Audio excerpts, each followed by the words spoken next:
welcome to the 5-minute podcast for musicians and GigFaster TV on YouTube. Today we're going to talk about the best way to contact venues for gigs right after this. I want to take a quick moment. If you haven't subscribed on YouTube, be sure to click the button below and click the bell so that you get notifications for the next episode. And if you're listening on a podcast, be sure to subscribe if you're on Apple or Google or Spotify so that you get updated automatically. Thanks for doing that. Okay, welcome back. We're going to get right into it. The best way to contact venues for gigs. I mean, it used to be that when you wanted to contact a venue, you would call them. I mean, that was the only thing you could do, or you would show up at the door. And I did this hundreds and hundreds of times. And you call, you might get somebody. Typically, you would leave a message because you wouldn't get the right person. If you're lucky, you would actually get a hold of the person that you needed to talk to. And then it was kind of weird and nerve-wracking because you're like, oh, okay, because I'm not expecting that. After so many times, you just get used to, the first call just kind of being a feeler. It was a nightmare, like doing it like that. Luckily, things have changed over the years, and I'm going to give you 3 tips for contacting venues for gigs. But before that, the way it's moved from phone calls is into emails. Now, there's one thing that is common to both. One is it's still a cold email. It used to be a cold call. You don't realize that you're a musician, but you're in the sales business and you're making a cold call when you're calling a club, especially for the first time. And if you haven't talked to anybody of significance at the club, it's still cold. Until you make that initial contact and actually start a conversation, you're doing cold emails. You're reaching out and there's no warmth there. There's no connection. There's no conversation. So email comes into play and you're still making cold emails to the venue. Most venues prefer that you email them. And when I say most, I'm talking like 90+%. I would even go as far as maybe 95%. I mean, that's how many people want you to email them. They don't want you calling them on the phone. Think about it. Whenever you get a call on your cell phone, and that might be what you're contacting whenever you actually call them. If you don't recognize the number, you're not going to answer. Somebody leaves a message, it's just not effective. They want email. Unless they specifically ask for you to call, don't call them. Email them.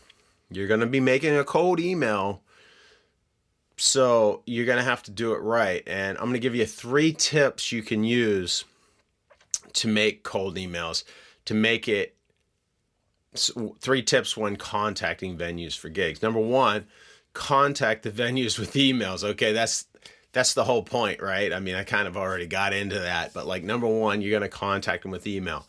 Unless they request you to call them on the telephone, you're going to use email.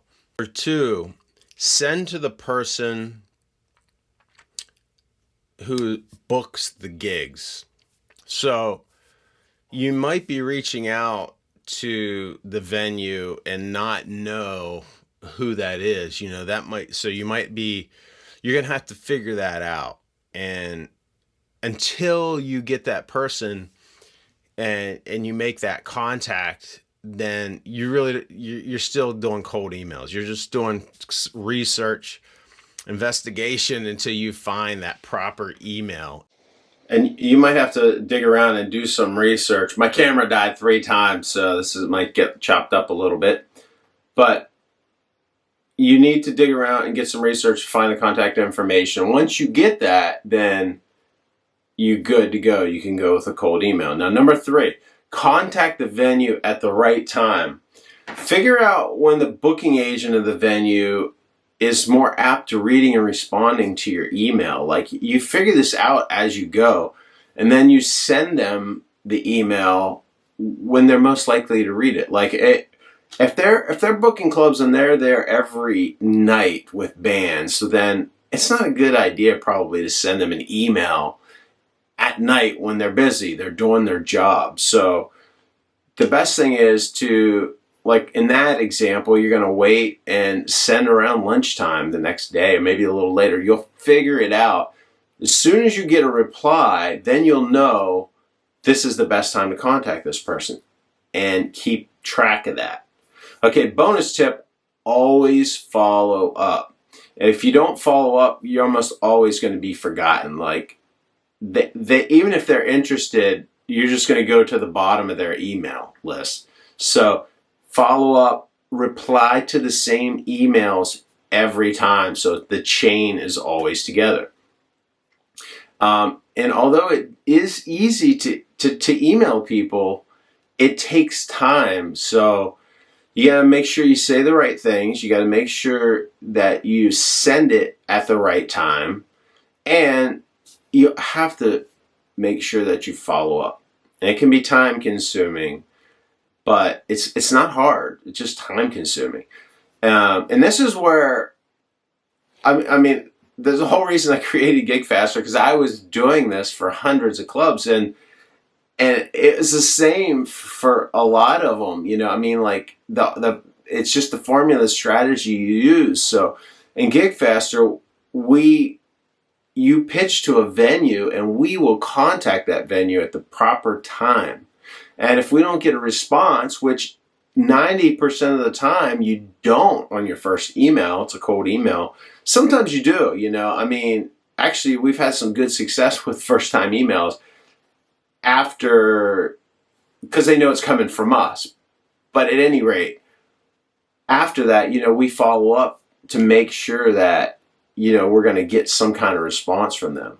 So we have tons of venues, record labels, and music blogs in the system. They're updated every day. So you can start a trial for free. There's no obligation. Anybody can go there, create an account, and check it out. You know, nobody's trying to push it toward, you know, like forcing you anything. You don't have to put a credit card in or anything. So anyway, remember, if you want to succeed, never quit.